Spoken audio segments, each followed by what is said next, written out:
Y ya estamos de vuelta y estamos con Carlos Guamán, que es director de DN Consultores, especializado en el tema de telecomunicaciones. Si me expreso bien, Carlos, buenos días, ¿cómo estás? Claro que sí, buenos días, un gusto saludarte. Bien, queremos conversar contigo, queremos explicarle a quienes nos siguen aquí en La Mula, qué cosa es lo que está pasando en esta negociación entre el gobierno y Telefónica por el tema de la banda móvil. ¿Qué se está negociando? Lo que se está negociando en rigor es la renovación, así como se define casi jurídicamente, de la autorización por la cual Telefónica Móviles opera en el país. Eso es lo que se está definiendo. Lo que ocurre es que eso tiene jurídicamente hablando, tiene dos conceptos. Uno es la concesión propiamente dicha, que la concesión no es otra cosa que precisamente eso, el permiso por el cual el operador puede operar. Lo que ocurre es que de la mano con la concesión propiamente dicha, que es el permiso, va un concepto adicional que es el espectro radioeléctrico, es la asignación de bandas sobre el espectro radioeléctrico, que es un nombrecito un poco raro, pero lo que significa son las señales inalámbricas sobre las cuales viaja las comunicaciones móviles. Sí. Entonces ambos temas están en juego desde el punto de vista jurídico. ¿Y por qué se ha vuelto un tema crítico? ¿Cuáles son los temas que están haciendo que esta negociación no esté resolviéndose con mayor rapidez? Sí, mira, las aristas que tiene el tema son fundamentalmente tres. Una que es propiamente jurídica, es decir, el aspecto formal. Otra que es económico-financiera respecto a de qué montos estamos hablando. De pago, digamos, por el uso de la... De pago, sí, por el derecho, sí. Y el tercer ángulo es estratégico respecto a cómo impacta todo esto en el desarrollo del mercado de telecomunicaciones en el país. Lo que ocurre es que estas tres dimensiones son secuenciales. La primera es la jurídica, que es la más importante en términos de formalidad de las reglas de juego. Y la situación es que en los meses eso no ha sido resuelto y ha brotado ante la opinión pública, sobre todo, ya los temas financieros sobre cuánto es el monto y los impactos sobre el desarrollo del mercado. Y jurídicamente, ¿cuál es el tema? O sea, ¿qué cosas se ve en un contrato desde el punto de vista legal? ¿Cuáles son los detalles que están impidiendo que se cierre ese punto en particular? Sí, mira, nosotros como consultores de estrategias, de negocios y de políticas públicas más nos enfocamos en los impactos económicos, financieros y estratégicos, ¿no? Pero sin embargo sí nos interesa entender el ámbito jurídico, y ahí lo que te podría decir es que la raíz, la génesis de toda la situación es que en el momento inicial, hace 20 años, las condiciones definidas no pudieron prever, muy entendiblemente, cómo el mercado iba a evolucionar en los siguientes 20 años. Entonces, por ejemplo, la concesión y el espectro están yendo de la mano cuando, por definición, conceptualmente, son temas separados. Una cosa es tener permiso para operar, que es casi equivalente como cuando una bodega abre en la esquina de un barrio, requiere un permiso municipal. Es una analogía más o menos similar, por lo cual puede ser hasta gratis, porque lo único que tiene que hacer es pedir autorización y no más.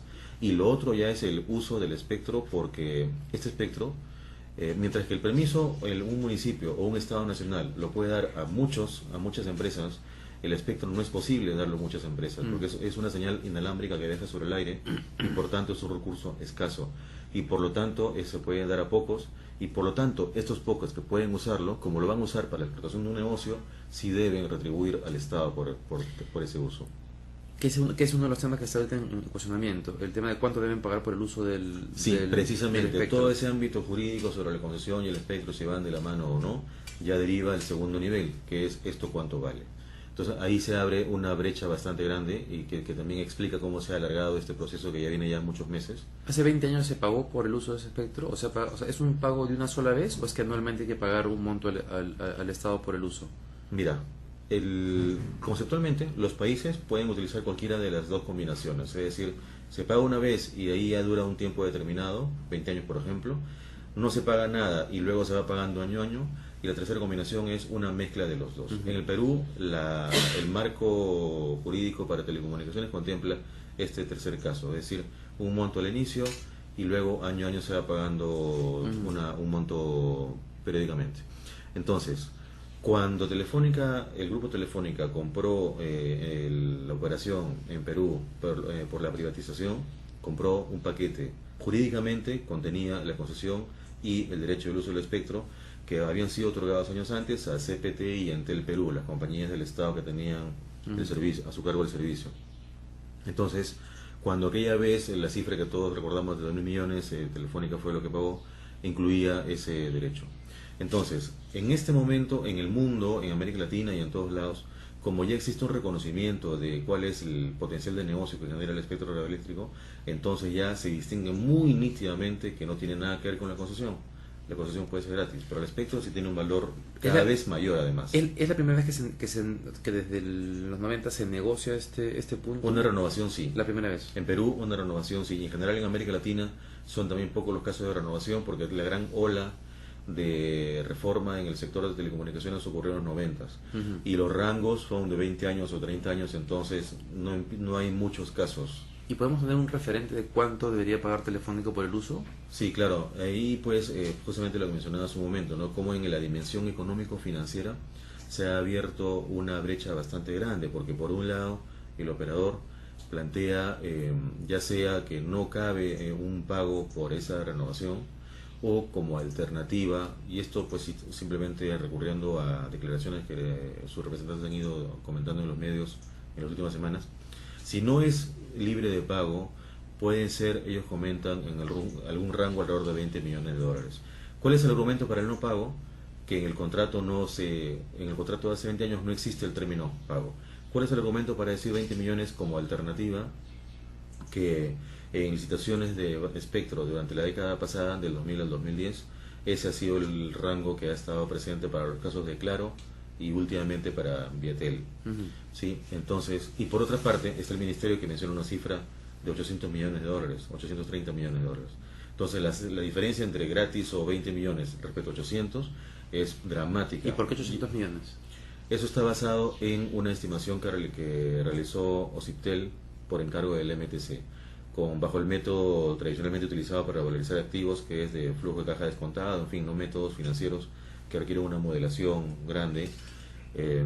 Entonces ese modelo como tal no es público, entonces no hay forma de como tal juzgar ese modelo, pero sí existen referentes de mercado sobre metodologías de valorización.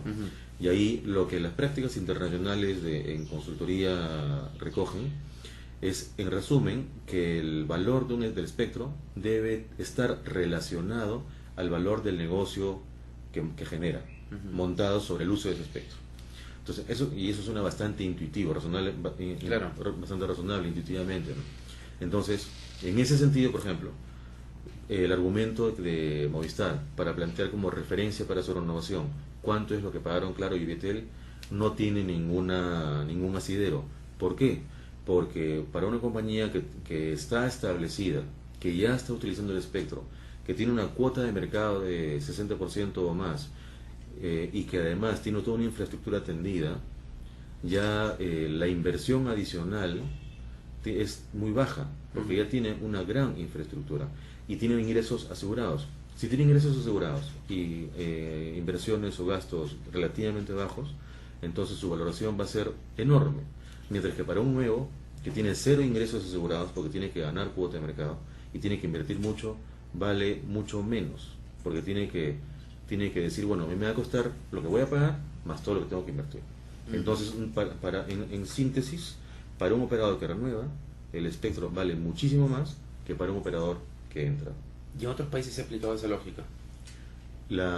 Tú mencionabas que en algunos países de América Latina ya se había producido negociaciones. Mira, cuando Movistar argumenta de que el rango para Claro y Viettel es 20 millones, nosotros estamos totalmente de acuerdo. De hecho, nosotros analizamos el mercado de América Latina todos los días y el rango de valorizaciones, de asignaciones de espectro para operadores nuevos durante la década pasada se ubicaba entre 10 y 30 millones. O sea, el rango por ahí está. Pero ese es el rango para nuevos operadores. Para operadores nuevos, que no tienen el espectro, que no tienen operación en el mercado. Para operadores que renuevan, como mencionaba hace un rato, no hay muchos precedentes. Hay uno que es reciente, que es el de Ecuador, que ocurrió hace 2 años y medio más o menos, donde precisamente Movistar y Claro, bueno, Claro Movistar, porque allá Claro es más grande, con otra marca pero más grande, pagaron 480 millones de dólares y 220 millones de dólares respectivamente. Que si te menciono estas cifras, tú te darás cuenta que 480 es más o menos el doble que 220. la cuota de mercado, el tamaño del negocio de Claro allá es más o menos el doble que el de Movistar. Entonces ahí, por ejemplo, está recogido el concepto de que el valor del espectro está íntimamente relacionado al valor del negocio generado sobre él.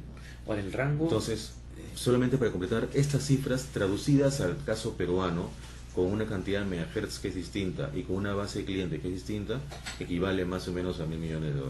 Ahora, pero el rango que estamos hablando entre lo que dice Telefónica y el gobierno es bien amplio. O sea, Eso es justamente lo que ha, a nuestro entender, desatado el tema ante la opinión pública de manera masiva, ¿no?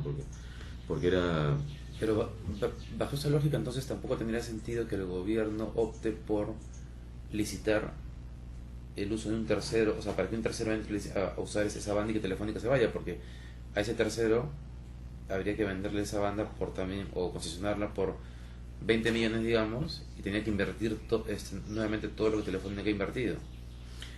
Lo que ocurre, bueno, en realidad, más allá del monto, justamente ahí entra la tercera dimensión, la dimensión estratégica, porque si es que se licita, el criterio de decisión no debería ser mejor cobro cientos de millones en vez de 20 millones, sino el criterio de decisión debe ser cómo impacta toda esta situación ante el mercado. En el mercado, claro. Entonces, el costo para el mercado y para el costo regulatorio, llamémoslo así, de convocar a la licitación, a nuestro entender, sería innecesariamente oneroso.